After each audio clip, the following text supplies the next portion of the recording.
Class Second Year Biology, Chapter 1 Respiration, Lecture 8 Transport of Carbon Dioxide, Total Lecture 12 د انسان په جسم کې ټو سرکټډ پاتوی موجوده ده. یو پاتوی ته پلمونري سرکټ ویل کیږي، بل پاتوی ته سیستمیټک سرکټ ویل کیږي. او دا چې کوم پلمونري سرکټ دی نو دا شروع شوی دی د هارت د رائټ ساید نه، او بیا ترې دی کې ډي اکسینیټډ بلډ راغلی دلته کې لنګس ته، او په لنګس کې هغه ډي اکسینیټډ بلډ واپسې کې اکسینیټډ شوی دی او واپسې کې راغلی دی هارت ته. او دا چې کوم سیستمیټک پاتوی ده نو دا شروع شوی ده د هارت د لیفت ساید نه او راغلی د دلته کې باډي ته، نو باډي ته اکسیجن ورکړی دی او د باډي نه کاربن ډای اکساید راغستی دی، هغه واپس راوړی د هارت رائټ ساید ته. نو ټو سرکټډ پاتوی پکې موجوده ده. یو سرکټ پاتوی ته پلمونري سرکټ وای او بل پاتوی ته چې کوم دی نو سیستمیټک سرکټ وای. په پلمونري سرکټ کې ډي اکسینیټډ بلډ د هارت نه ځي لنګس ته، او د لنګس نه اکسیجنیټډ بلډ راځي د هارت لیفت ساید ته. او په سیستمیټک سرکټ کې د هارت د لیفت ساید نه اکسیجنیټډ بلډ ځي باډي ته، او د باډي نه ډي اکسیجنیټډ بلډ راځي واپسې کې د هارت رائټ ساید ته. او دې دی کې بیا دا ټو سرکټډ پاتوی ښودلې ده. نو دا موږ سره دا بلډ چې کوم دی نو چونکې په هیومن بینګ کې کلوز سرکولیټري سیسټم دی، نو بلډ د دغه نه د هارت نه د آرټریز نه وینز نه او کیپیلریز نه بهر نه وځي. نو دې دی کې دا موږ سره که دا رائټ ساید موږ واخلو نو په دې رائټ ساید کې دا ډي اکسیجنیټډ بلډ دی، نو دا ډي اکسیجنیټډ بلډ دلته کې راغلی دی لنګس کیپیلریز ته. په لنګس کیپیلریز کې ایکسچینج اف ګیسز شوی دی، یعنی دلته کې بلډ اکسیجن اغستی دی او کاربن ډای اکساید یې لنګس ته ورکړی دی، او هغه اکسیجن یې واپسې کې راوړی دی دلته کې د هارت لیفت ساید ته. بیا د هارت د لیفت ساید نه دغه اکسیجنیټډ بلډ تللی دی باډي ټیشو ته، نو باډي ټیشو ته اکسیجن ورکړی دی او د باډي ټیشو نه کاربن ډای اکساید راغستی دی بلډ، او دا یې راوړی د هارت رائټ ساید ته. او دې طریقې سره دا پروسس چې کوم دی نو کنټینیوس دی. دغه ټو په سرکټډ پاتوی بیا یې ښودلې ده. یو پلمونري سرکولیشن ویل کېږي، بل د سیستمیټک سرکولیشن ویل کېږي.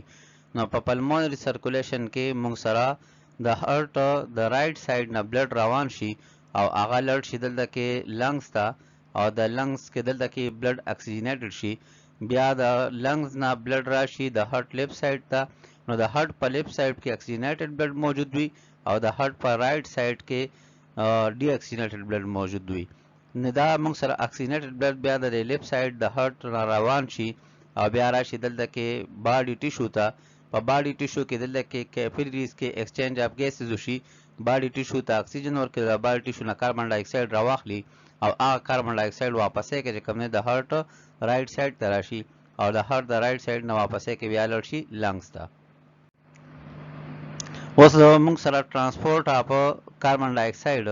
نو د کاربن ډای اکساید چې کوم ټرانسپورټ دی نو دا په درې مختلف طریقو سره کیږي.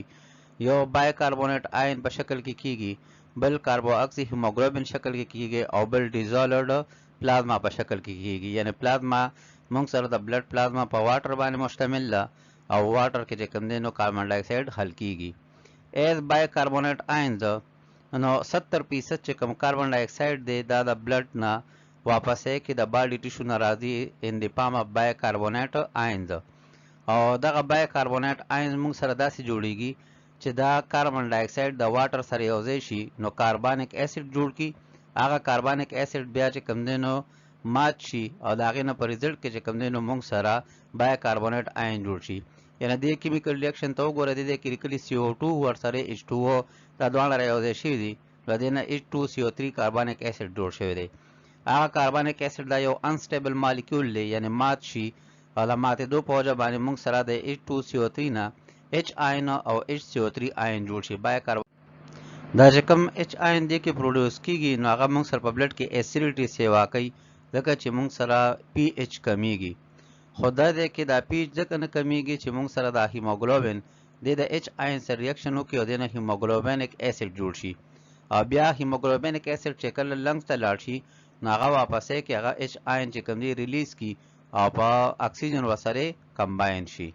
نو دا موږ سره اکسی هیموګلوبین دی دا H آین دی. نو دا H آین د هیموګلوبین سره کمباین شو، نو هیموګلوبینیک اسید جوړ کو او اکسیجن ریلیز شو. اوس دا چې کوم موږ سره اریتروسایټس دي، نو دې کې دنه HCO3 آین جوړ شي. هغه HCO3 آین د ریډ بلډ سیلز نه بهر راوځي او په بدل کې چې کوم دی ریډ بلډ سیل ته کلوراید آین لړ شي او د هغې په وجه باندې دې ریاکشن ته ویل کېږي کلوراید شفټس یا ورته ویل کېږي هیمبرګرز لا فینامنا. دې ځای کې دا سیل میټابولیزم کله هغې کاربن ډای اکساید پیدا کړی دی. هغه کاربن ډای اکساید د عام باډي ټیشو نه راوتی دی او دا بلډ کیپیلریز دا بلډ کیپیلریز ته دننه راغلی دی، نو دی بلډ پلازما ته راغلی دی. په بلډ پلازما نه دا کاربن ډای اکساید بیا دننه تللی دی ریډ بلډ سیل ته. په ریډ بلډ سیل کې دا کاربن ډای اکساید د H2O سره یو ځای شوی دی، نو دننه جوړ شوی دی کاربانیک اسید. هغه کاربانیک اسید سره بیا مات شوی دی، نو د هغه نه HCO3 آین جوړ شوی او سره H آین جوړ شوی دی. هغه H آین د HB سره یو ځای شوی دی، هغه HCO3 آین د ریډ بلډ سیل نه بهر راوتی دی او د هغې په بدل کې ریډ بلډ سیل ته دننه چې کوم دی نو تللی دی کلورین. په دې وجه باندې دې ته کلوراید شفټ ویل کېږي. او دا HCO3 آین دا اوس راغلی بلډ پلازما ته. دې د بلډ پلازما نه د لاس نه د خپو نه د سترګو نه د نور باډي پارټس نه د بلډ پلازما کې را روانې او دې راورسېږي لنګس ته. چې کله لنګس ته راشي نو لنګس ته دې د هغې اپوزټ ریاکشن کوي. دې د بلډ پلازما نه واپسې کې دننه لاړ شي ریډ بلډ سیل ته او د ریډ بلډ سیل نه کلورین واپس بهر راوځي. بیا دې دا HCO3 آین د خپل H آین سره کمباین شي، نو دنه H2CO3 آین جوړ شي او هغه H2CO3 آین واپسې کې مات شي په ریډ بلډ سیلز کې، نو هغه نه CO2 او H2O جوړ شي. هغه CO2 واپسې کې پلازما ته راوځي او د پلازما نه بیا لاړ شي لنګس الویولای ته او بیا چې کوم دی د باډي نه بهر لاړ شي. نو دا دوه سټیپ ریاکشن دی، یو موږ سره کېږي دا په باډي ټیشو کې او بل موږ سره کېږي دا په لنګس کې. نو په باډي ټیشو کې دی چې کوم دی نو راوځي د HCO3 آین په شکل کې د ریډ بلډ سیل نه. د دې پاتوی داسې ده چې دی موږ سره د باډي ټیشو نه رالو کاربن ډای اکساید، نو CO2 سره کمباین شو H2O کاربانیک اسید یې جوړ کو په ریډ بلډ سیلز کې دننه. بیا د ریډ بلډ سیل نه دویم دیک ریاکشن وشو، HCO3 آین جوړ شو سره H آین جوړ شو. HCO3 آین دا د ریډ بلډ سیل نه بهر ووتو او د هغې باډي سیل ریډ بلډ سیل ته دننه سیل لاړو. دا موږ سره په کوم ځای کې ریاکشن کېږي؟ دا په باډي ټیشو کې. دا باډي ټیشو د وسرې د هغې کیپیلري ده. او بیا چې کله د باډي ټیشو نه لکه لاس شو، خپه شوه یا سترګه یا غوږ یا وغیره نور چې څومره باډي ټیشو دي، د هغې نه د HCO3 آین د پلازما په شکل کې راورسېږي دلته کې لنګس ته. نو دا د لنګز ریاکشن دی. دا دې سټیپ طرف دا چې کوم شو کړی دی دا د لنګز والا دی، پلمونري کیپیلري ورته دا یې لیکلی دی او دې ته یې لیکلی دی سیسټمیټک کیپیلري. نو دلته کې بیا د HCO3 آین واپسې کې ریډ بلډ سیلز ته دننه لاړ شي او Cl ماینس واپس راوځي او دا H2O3 آین د خپل H آین سره کمباین شي، نو H2CO3 جوړ کړي او H2CO3 نه بیا CO2 او H2O جوړ شي. CO2 لاړ شي الویولای ته او د هغې نه بعد چې کوم دی هغه بیا ایکسپیل شي. نو دې ریاکشن ته ویل کېږي کلوراید شفټ او دا ریاکشن چې کوم دی نو موږ سره کېږي په دوه ځایونو کې، یو په باډي ټیشوز کې او بل په لنګس کې.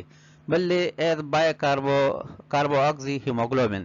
کاربن ډای اکساید د هیموګلوبین سره کمباین شي په باډي ټیشوز کې او دته کاربو اکسي هیموګلوبین بیا ویل کېږي او دی بیا راشي دلته کې لنګس ته. نو لنګس کې واپسې کې د هیموګلوبین سره اکسیجن کمباین شي او کاربن ډای اکساید الویولای ته راشي او بهر لاړ شي. as dissolved carbon dioxide in plasma. نو موږ سره دا چې کوم کاربن ډای اکساید دی دا په بلډ پلازما کې حل شوی دی، نو حل شوی کاربن ډای اکساید 7% چې کوم دی راشي دلته کې د پلازما چې کوم په لنګس کې دی او هغه خپل کاربن ډای اکساید ورکړي الویولای ته او الویولای بهر یوسي.